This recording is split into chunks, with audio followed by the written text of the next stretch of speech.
గురవే సర్వలోకానాం భిషజే భవరోగిణాం నిధయే సర్వవిద్యానాం దక్షిణామూర్తయే నమః. శ్రీ సచ్చిదానంద సమర్థ సద్గురు సాయినాథ్ మహారాజ్ కి జై. జై సాయినాథ్ బాబా. శ్రీ గురుభ్యో నమః. సాయినాథుని యొక్క అఖండమైనటువంటి కృపా విశేషంతో సాయిబాబా వారు విజయం చేసి ఉన్నప్పటి విషయాలు, అందులో ఉన్నటువంటి సందేహాలను మనం దర్శనం చేస్తున్నాం. దాంట్లో భాగంగా మనందరికీ బాగా మనసుకి కనిపించేటువంటి విషయం ఏమిటంటే ఉపాసనీ బాబా వారి యొక్క విషయం బాగా కనిపిస్తుంది. ఉపాసనీ మహారాజ్ ఆయన సాయిబాబా వారి దగ్గరికి వచ్చినప్పుడు సాయిబాబా ఎంతో ఆనందాన్ని వ్యక్తం చేయడం జరుగుతుంది. సాయిబాబా ఉపాసనీ బాబాని నా అంతటి వాడిగా చేస్తాను అని ప్రకటన చేయటం కూడా జరిగింది. ఈ సందర్భంలో మనకు అనేకమైనటువంటి ప్రశ్నలు, మనకేమిటి ఊళ్ళో వాళ్ళకి అనేక రకాల ప్రశ్నలు వచ్చాయి. అట్లా ఉపాసనీ బాబా వారి యొక్క అక్కడ ఉన్నటువంటి విధి విధానాన్ని మనం గమనించినట్లయితే మనకు అనేక విషయాలు గోచరం అవుతాయి. ఎందుకు సాయిబాబా అంత ఆనందాన్ని వ్యక్తం చేశారు ఉపాసనీ బాబా వచ్చినప్పుడు అనేది మనం చూసినట్లయితే, కాలగమనంలో జరిగినటువంటి సందర్భాలు కూడా మనం దర్శించినట్లయితే, ఒక సాధకుడికి, ఒక భక్తుడికి కావాల్సినటువంటి అనేక అంశాలు మనకి ఇక్కడ గోచరం అవుతాయి. మొట్టమొదట ఉపాసనీ బాబా పరమ నిష్ఠాగరిష్టమైనటువంటి బ్రాహ్మణ కుటుంబంలో జన్మించారండి ఆయన. ఎందుచేతనంటే మనం పుట్టిన ప్రదేశం, మనం పుట్టిన కుటుంబం, మనం పుట్టిన ఊరు, మనం పుట్టిన వాతావరణం, మనం మనం పెరిగినటువంటి ఆ స్నేహితుల యొక్క ప్రభావం, ఇవి మనిషి మీద చాలా చాలా చాలా బాగా ఉంటాయి. అసలు బాగా ఉండటం ఏంటి, మనిషిని రూపుదిద్దేటువంటి అంశాలు ఇవే. దాన్నే మనం ఏమంటామంటే కండిషనింగ్ అంటాం. ఇది ఉపాసనీ బాబాకే కాదండి, ప్రతి వ్యక్తికి కూడా ఈ కండిషన్ అప్లికబుల్. అసలు మనం అంటే ఏమిటి అంటే మన కండిషనే మనం. మన భావాలు, మన ఉద్దేశాలు, మన నమ్మకాలు, మన విశ్వాసాలు ఇవన్నీ కలిపి మన ఇష్టాలు, అయిష్టాలు ఇవన్నీ ఎట్లా వచ్చినాయి, ఈ కండిషన్ వల్ల వస్తాయి. అదేవిధంగా ఆయన తర్వాత జీన్స్, ఆ పరంపర, కుటుంబ పరంపర కూడా చాలా ప్రధానమైనటువంటిది. పరమనిష్టాగరిష్ఠులు, వేదశాస్త్రాన్ని అభ్యాసనం చేసి ఆ నిత్య కైంకర్యాలు కానివ్వండి, నిత్య సాధనా మార్గం కానివ్వండి, వారి జీవన విధానం అంతా కూడా ఒక అద్భుతమైనటువంటి ఒక సిస్టంలో నడుస్తూ ఉంటుంది. అటువంటి ఉపాసనీ బాబా వారు ఎన్నో సాధనలు చేస్తారు. ఒకానొక యోగ సాధనలో వారికి ఒక సమస్య ఏర్పడుతుంది. అందుకోసమే పెద్దలు చెప్తుంటారు, ఏదైనా సాధన చేసేటప్పుడు గురువు యొక్క వారి యొక్క సమక్షంలో చేయటం పరమ ఉత్తమం. లేదంటే గురువుగారి దగ్గర అవి తెలుసుకొని వెళ్ళి తన స్థానంలో చేస్తూ ఏదైనా సమస్య వచ్చినప్పుడు వారిని కలుస్తూ చేస్తూ ఉంటే బాగుండు. ఏదో కారణం చేత ఈయన యోగాభ్యాసం చేయడంతో ఆ యోగాభ్యాసంలో జరిగినటువంటి పొరపాటు వల్ల ఉపాసనీ బాబా వారు పడుకుంటే ఆయనకు ఊపిరాడేది కాదు. ఈ బాధతో ఆయన చాలా కాలం బాధపడుతున్నారు. అయితే ఇది చాలా మంది దగ్గరికి వెళ్ళారు చికిత్స కోసం, వైద్య సేవ తీసుకున్నారు, మహాత్ముల దగ్గరికి వెళ్ళారు, వాళ్ళు ఏమైనా తగ్గిస్తారేమో, ఇది యోగానికి సంబంధించింది కాబట్టి. వారిలో కొంతమంది చెప్పినటువంటి సలహా ఏంటంటే, ఇవి మా వల్ల కాదండి, మీరు గనక షిరిడి సాయిబాబా వారిని దర్శించినట్లయితే వారు దీనికి మీకు తరుణోపాయం, దీనికి సమాధానం చెప్పగలరు, మీ సమస్యని తీర్చగలరు అని చెప్పడం జరుగుతుంది. సరే, సాయిబాబా అనేసరికి చూడండి, సహజంగా మనిషికి ఈ ఈ కండిషనింగ్ ఎప్పుడు పనిచేస్తుంటుందండి. మనం అంటే మన కండిషనే.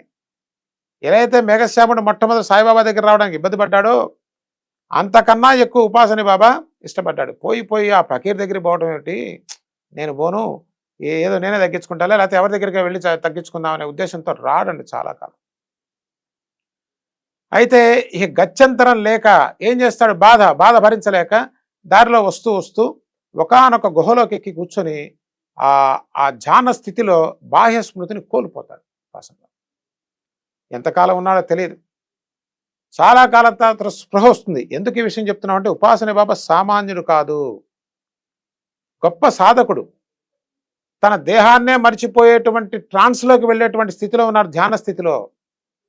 అయితే ఈ సమస్య అయితే ఉన్నది పాపం. తర్వాత స్పృహ వచ్చిన తర్వాత అతి కష్టం మీద ఆ స్పర్శ తెచ్చుకొని ఆ పక్కన ఉన్న నీళ్ళంతా కూడా శరీరానికి రుద్దుకొని ఏదో కష్టపడి తిప్పలబడి ఆ పైనుంచి కిందకి దూకలేక జారి కింద పడతాడు. ఎట్లాగో అతి ప్రయత్నం మీద లేచి అక్కడి నుంచి సాయిబాబా దగ్గరికి వస్తాడు. సాయిబాబా దగ్గరికి వస్తున్న సందర్భంలో వచ్చే ముందే సాయిబాబా ఎంతో ఆనందాన్ని వ్యక్తం చేస్తూ ఉంటారు. ఎందుకని? నా వారసుడు వచ్చాడని మురిసిపోతున్నానని సాయిబాబా. అంటే సాయిబాబా వారి యొక్క మనస్సు, ఆ ప్రేమ మనకు చక్కగా తెలుస్తుంటుంది. ఎవరైనా సరే సాధకులు సాయిబాబా దగ్గరకు వస్తున్నట్లయితే ఎంతో ఆనందపడేటువంటి వారు సాయిబాబా. అందున గొప్ప సాధకుడు తనని బాబా ఉన్నది మనల్ని ఉద్ధరించడానికే కదండి. మన సహజంగా 100కి 99% మంది కూడా కోరికల గురించి వెళ్తూ ఉంటాం. ఎటువంటి సాధనా సంపత్తి ఉండదు, ఆ బాధతో వెళ్తూ ఉంటాం. కానీ ఉపాసని బాబా కూడా ఒక కోరికతోనే వస్తున్నారు, ఈ బాధను తీర్చుకోవాలని. కానీ అతని బ్యాక్గ్రౌండ్ కనుక చూసినట్లయితే ఇతను సత్పురుషుడు అవ్వటానికి, ఒక సద్గురువు అవ్వటానికి అన్ని లక్షణాలు కలిగి ఉన్నాయని చెప్పి సాయిబాబా ఎంతో సంతోషిస్తూ ఉంటారు. తాను రాగానే, ఉపాసని బాబా రాగానే ఆ ఊర్లో వారందరికీ కూడా చెప్తారు, నా వారసుడు వచ్చాడు అంటే. ఈ ఆనందాన్ని చూసి మీ ఊళ్ళో వాళ్ళందరికీ ఈర్ష్య కలుగుతుందండి. కలిగి వారందరూ అంటారు, ఏం సాయిబాబా మీ సర్వస్వాన్ని రాసిచ్చేటట్టున్నారే అంటే. మామూలుగా రాసివ్వటం ఏంటి, బంగారపు ప్లేట్ మీదే పరిపూర్ణంగా నా సర్వస్వాన్ని రాసి ఇవ్వడాన్ని సిద్ధంగా ఉన్నానని చెప్పి సాయిబాబా చెప్తారు. అక్కడ సాయిబాబా వారు ఉపాసని బాబా రావడానికి అంత ఆనందం చూపించడానికి కారణం ఏంటంటే వారి యొక్క సహజ స్థితి అండి. వారు ఏమనుకున్నారా అనేటువంటిది కాలగమనంలో వెళ్ళిపోతుంది. ఎట్లా అయితే మేఘశ్యాముడికి వెళ్ళిందో, సద్గురు దర్శనం అయిన తర్వాత ఒక స్థాయిలో వెళ్ళిపోతుంది. కానీ మేఘశ్యాముడి యొక్క సాధన ఒక రకంగా ఉంది, ఉపాసని బాబా వారి యొక్క సాధన పరమ ఉత్కృష్టంగా ఉంది. మరి మేఘశ్యాముడు చెప్పలేదు చూడండి సాయిబాబా. కానీ మేఘశ్యాముడి విషయంలో సాయిబాబా ఒక మాట అంటారు.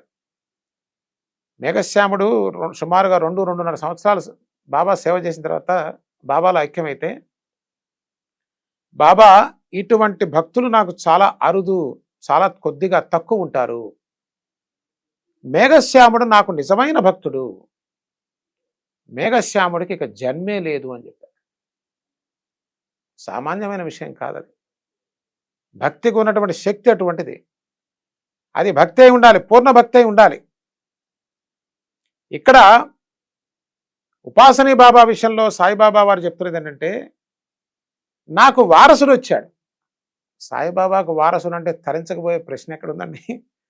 భక్తుడే ధరిస్తుంటే వారసుడు అంటే శిష్యుడు. ఒక రకంగా శిష్యుడు తనంతటి వాడండి. సద్గురువు మనసు ఎప్పుడు ఎలా ఉంటుందంటే, నేను గొప్ప, నా శిష్యుడిని నేను ఉద్ధరించాలి, వీడిని ఏదో ఆశీర్వదిస్తే అట్లా ఉండదండి. ఎప్పుడైతే ఆ యొక్క వచ్చినటువంటి భక్తుల్లో ఆ లక్షణాలు ఉంటాయో, బిడ్డలాగా చంకనేసుకుని,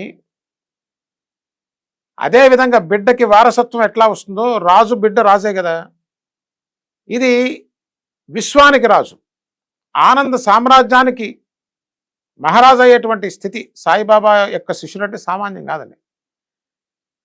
అటువంటి స్థానాన్ని ఇవ్వదలిచి సాయిబాబా నాకు వారసుడు అని చెప్తారు ఉపాసని బాబాలో. అంటే మనలో ఎప్పుడైతే ఆ సాధనా సంపత్తి, ఆ తీవ్రమైనటువంటి ముముక్షత్వం ఎప్పుడైతే ఉంటుందో అప్పుడు సద్గురువు అనేటువంటి వారు చాలా ఆనందిస్తారు. మనం సాయిబాబాను చూసి ఆనందించడం కాదు, సాయిబాబా మనల్ని చూసి ఆనందిస్తారు. ఎందుచేతనంటే తన యొక్క వైభవం మరలా ప్రసరిస్తుంది.